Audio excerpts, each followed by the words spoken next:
Selamat pagi, salam dan bahagia. Perkenalkan, saya Stefania Daisuban dengan NIM 2021017098. Di sini saya akan mempresentasikan skripsi saya yang berjudul Pengaruh Current Ratio Profitabilitas dengan Sustainable Growth Rate sebagai variabel intervening terhadap nilai perusahaan. Dosen pembimbing 1, Ibu Dr. Teguh Erawati, SE, MSc, AK, CA, ACPA. Dosen pembimbing 2, Ibu Umi Wahida, SE, MAK, AWP. Yang berikut latar belakang. Suatu perusahaan secara konsisten berupaya meningkatkan kondisi operasionalnya. Bagi perusahaan yang diperdagangkan secara publik dan tercatat di BI, tujuan utamanya adalah menghasilkan laba yang dapat meningkatkan kekayaan pemiliknya atau pemegang saham dengan cara meningkatkan nilai perusahaan. Ketika nilai perusahaan meningkat, bisnis menjadi lebih menarik bagi calon investor. Namun kondisi keuangan emiten Indonesia saat ini memprihatinkan, di mana hampir setengah dari perusahaan tercatat menghadapi risiko serius akibat lemahnya struktur keuangan mereka.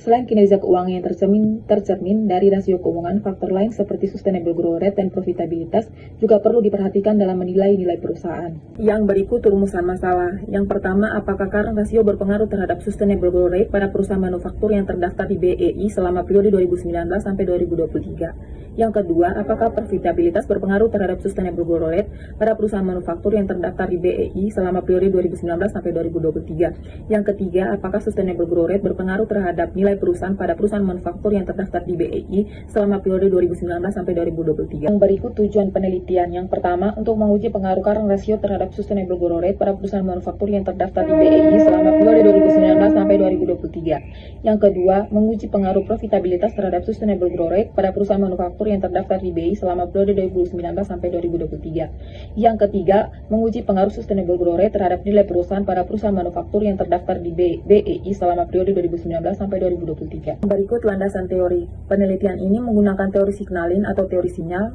menjelaskan adanya asimetri informasi antara pihak internal dan eksternal perusahaan. Perusahaan dapat memberikan sinyal positif melalui laporan keuangan untuk menarik minat investor. Yang berikut hipotesis penelitian. Hipotesis yang pertama, current ratio berpengaruh positif terhadap sustainable growth rate. Perusahaan dengan likuiditas yang tinggi mampu mendanai pertumbuhan secara internal sehingga dapat mempertahankan tingkat pertumbuhan berkelanjutan. Hipotesis yang kedua, perusahaan berpengaruh positif terhadap sustainable growth rate. Perusahaan dengan profitabilitas tinggi memiliki kapasitas yang lebih besar dalam mendanai ekspansi dan mempertahankan daya saing sehingga mendukung pertumbuhan berkelanjutan. Hipotesis yang ketiga, sustainable growth rate berpengaruh negatif terhadap nilai perusahaan. Pertumbuhan yang selalu agresif dapat meningkatkan risiko bisnis, beban pendanaan, atau menurunkan efisiensi operasional sehingga berdampak negatif pada nilai perusahaan. Yang berikut metode penelitian. Metode penelitian di mana penelitian ini menggunakan metode kuantitatif dengan populasi perusahaan manufaktur yang terdaftar di Bursa Efek Indonesia dengan sampel purpose sampling dengan teknik pengumpulan data sekunder, studi dokumentasi atau laporan keuangan perusahaan dengan teknik analisis data, analisis regresi linear berganda. Yang berikut model penelitian untuk menguji current ratio ke sustainable growth rate dan profitabilitas ke sustainable growth rate dan sustainable growth rate ke nilai perusahaan. Yang berikut hasil penelitian, di mana pada penelitian ini terdapat data sebanyak 130 data, di mana diambil dari 28 perusahaan yang memenuhi kriteria perusahaan dari tahun 2019 sampai 2023 yang mencetak laba dan membagikan dividen secara berturut-turut.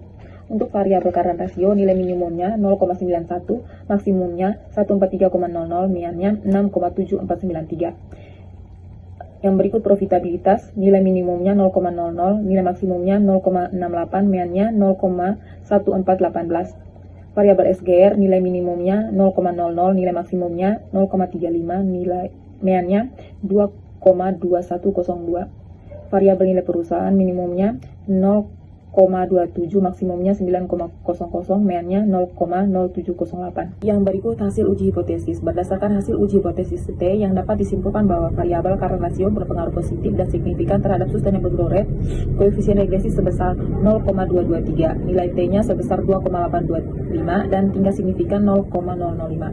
Hal ini menunjukkan bahwa semakin tinggi current ratio, maka sustainable growth rate perusahaan juga cenderung meningkat.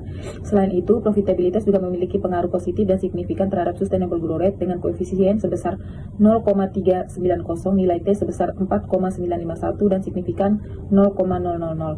Temuan ini mengidentifikasi bahwa perusahaan dengan tingkat profitabilitas yang tinggi cenderung memiliki pertumbuhan berkelanjutan yang lebih baik. Sementara itu, hasil pengujian terhadap hipotesis ketiga menunjukkan bahwa sustainable growth rate memiliki pengaruh negatif dan signifikan terhadap nilai perusahaan dengan koefisien regresi sebesar min 0,246, nilai T-nya sebesar min 3,46 dan signifikan 0,001. Hal ini mengidentifikasi bahwa peningkatan sustainable growth rate justru berkorelasi negatif terhadap nilai perusahaan yang mungkin disebabkan oleh faktor lain seperti kebijakan ekspansi yang agresif atau alokasi sumber daya yang kurang efisien. Penelitian ini menemukan bahwa current ratio berpengaruh positif dan signifikan terhadap sustainable growth rate. Perusahaan dengan likuiditas tinggi memiliki fleksibilitas keuangan yang lebih besar untuk mendukung investasi dan ekspansi, serta memberikan sinyal positif terhadap investor. Selanjutnya, profitabilitas juga berpengaruh positif dan signifikan terhadap sustainable growth rate, menunjukkan bahwa perusahaan dengan profitabilitas tinggi cenderung memiliki kapasitas yang lebih besar dalam mendanai pertumbuhan. Di sisi lain, sustainable growth rate justru berpengaruh negatif dan signifikan terhadap nilai perusahaan. Pertumbuhan yang terlalu agresif dapat meningkatkan risiko dan menurunkan efisiensi, sementara investor lebih memperhatikan stabilitas keuangan dan pengembalian modal. Implikasi manajerial adalah perusahaan perlu menjaga likuiditas dan profitabilitas untuk mendukung pertumbuhan berkelanjutan, namun tetap mempertimbangkan dampaknya terhadap nilai perusahaan di mata investor. Yang berikut keterbatasan penelitian dan saran. Penelitian ini memiliki beberapa keterbatasan, di antaranya hanya fokus pada perusahaan manufaktur yang terdaftar di BEI, sehingga hasil tidak dapat digeneralisasi. Periode pengamatan hanya 5 tahun juga dianggap terlalu singkat. Selain itu, variabel yang digunakan mungkin belum mencakup seluruh aspek yang mempengaruhi nilai perusahaan serta jumlah sampel yang terbatas. Untuk penelitian selanjutnya disarankan untuk mengembangkan model penelitian dengan menambah atau mengganti variabel. Jumlah sampel juga perlu ditingkatkan dan periode pengamatan diperpanjang. Selain itu, faktor internal seperti kondisi makroekonomi dapat dipertimbangkan sebagai variabel model. Sekian hasil presentasi skripsi saya ucapkan terima kasih, salam dan bahagia.